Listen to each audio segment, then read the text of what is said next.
Namaste students, welcome back to our channel, our master English course. In the last video, I completed present continuous. In this video, I am going to tell about how to use present continuous in spoken English or how to form a sentence in spoken English regarding present continuous. In the last video, already I told you, that is, if we want to express our feelings in any language, we have to follow three sentences. They are positive sentences, second one is negative sentences, third one is interrogative sentences. Okay? ఏ భాషలో అయినా మన యొక్క భావాలను express చేయాలంటే మనము three మెథడ్స్ని three సెంటెన్సెస్ని use చేయాలి. అవేవంటే ఒకటి positive sentence, negative sentence, interrogative sentence అని లాస్ట్ వీడియోలో మీకు చెప్పున్నా. Let us discuss positive sentences in spoken English regarding present continuous. In that process, positive sentences formula is subject plus am gani, is gani, are gani plus V1 plus inform plus object. Okay? Present continuous లో positive sentence యొక్క formula ఎలా ఉండాలంటే ఒక subject ఉండాలి, yam కానీ is కానీ are కానీ ఉండాలి, ప్లస్ మెయిన్ వెర్బ్ V1 లో ఉండాలి, ప్లస్ దానికి ఇన్ఫార్మ్ యాడ్ చేయాలి, ప్లస్ ఆబ్జెక్ట్ ఉండాలి. In the way you have to format a sentence in present continuous regarding positive sentence. Okay, for example they are playing cricket. That means వాళ్ళు cricket ఆడుతూ ఉన్నారు. This is positive sentence in present continuous. This is subject, this is helping verb, this is V1 plus ing form, this is object.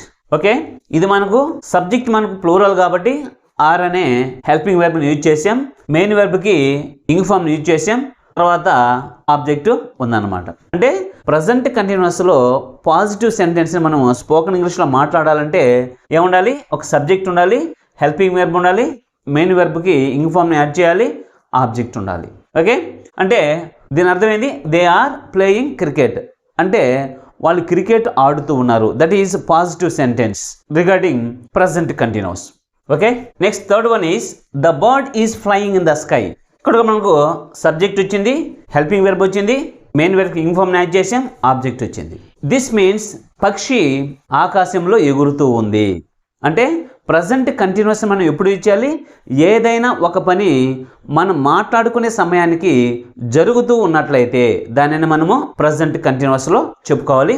ఇది present కంటిన్యూస్కి సంబంధించి positive sentence అన్నమాట. ఎప్పుడైనా సరే వాళ్ళు cricket ఆడుతూ ఉన్నారు, లేదు ఆమె ఒక నావెల్ రాస్తూ ఉంది, పక్షి ఆకాశంలో ఎగురుతూ ఉంది, ఇలా మనం స్పోకెన్ ఇంగ్లీష్లో ప్రజెంట్ కంటిన్యూస్కి సంబంధించి మనం మాట్లాడాలంటే ఇలాంటి సెంటెన్స్ ఫార్మేషన్ మనము యూజ్ చేయాలి. Okay, next third one is she is reading A book at present.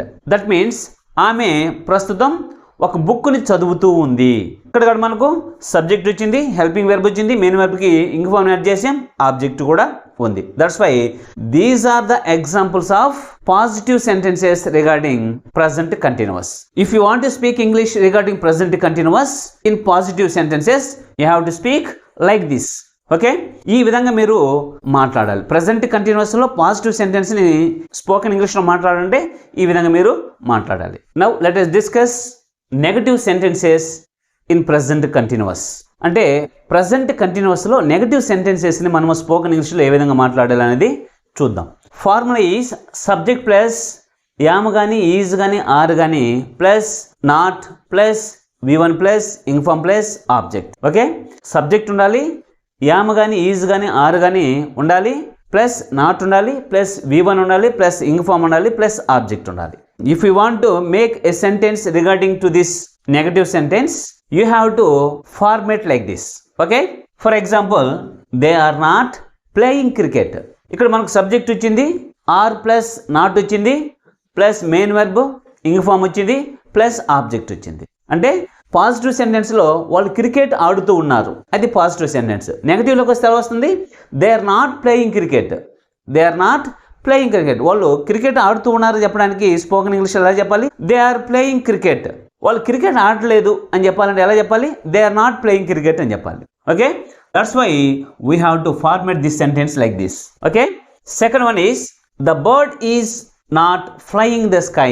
ఇక్కడ మనకు సబ్జెక్ట్ వచ్చింది, ఈజ్ వచ్చింది, నాట్ వచ్చింది, V1 వచ్చింది, ఇన్ఫార్మ్ వచ్చింది, ఆబ్జెక్ట్ వచ్చింది.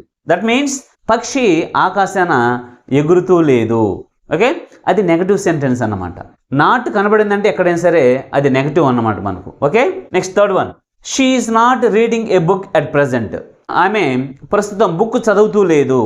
ఆమె ప్రస్తుతం బుక్ చదువుతూ లేదు. These are the examples of negative sentences in present continuous. Okay, have you understood how you speak negative sentences in present continuous? Present కంటిన్యూస్లో నెగటివ్ సెంటెన్సెస్ని ఏ విధంగా మాట్లాడాలి మీకు అర్థమవుతుంది కదా. అంటే ఏముండాలి? సబ్జెక్ట్ ఉండాలి, ఒక హెల్పింగ్ వెర్బ్ ఉండాలి, నాట్ ఉండాలి, ప్లస్ V1 ఉండాలి, ప్లస్ ఇంగ్ ఫామ్ ఉండాలి, ప్లస్ ఆబ్జెక్ట్ ఉండాలి.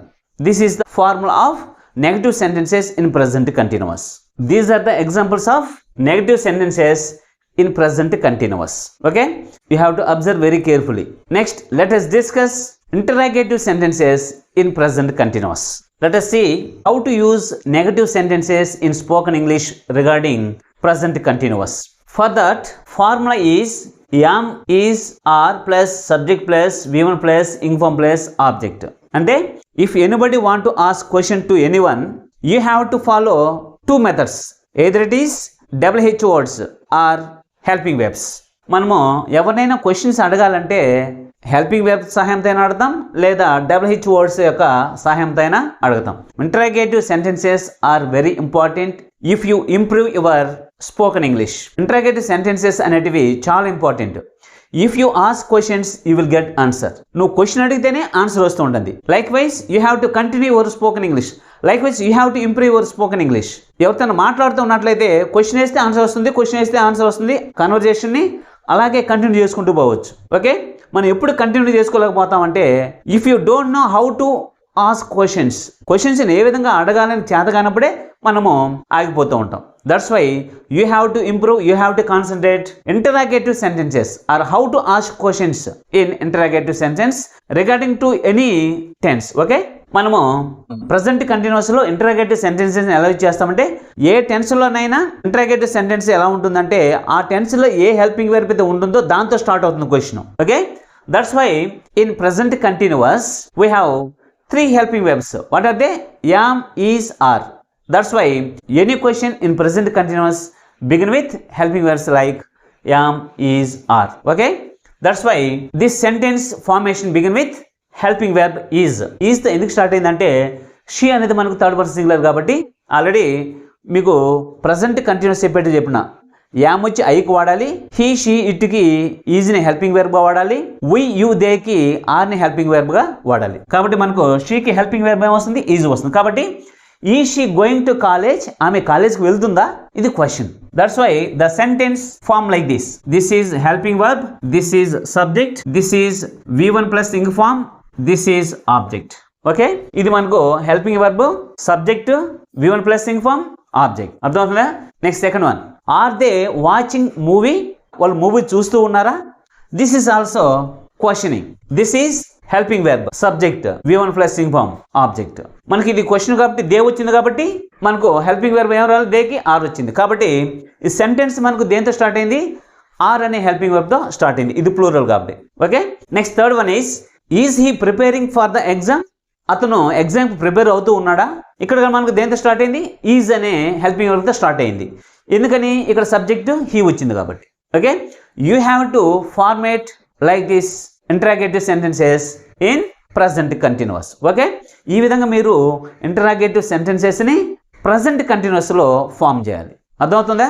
This is very important point to improve your spoken English. Okay, in interrogative sentences formula is WH word plus am or is or are plus subject plus V1 plus ing form plus object. This is the formula how we make a sentence in interrogative sentence with the help of WH word. Okay, ఎప్పుడైనా సరే WH word తో గాన ఒక question start అయిందంటే first WH word రావాలి, తర్వాత helping verb రావాలి, తర్వాత సబ్జెక్ట్ రావాలి, తర్వాత మెయిన్ వెర్బ్ రావాలి, తర్వాత ఆబ్జెక్ట్ రావాలి. ఓకేనా, ఏదైనా సరే అది ప్రెజెంట్ సింపుల్ ప్రెజెంట్ కావచ్చు, ప్రెజెంట్ కంటిన్యూస్ కావచ్చు, present perfect, whatever it is.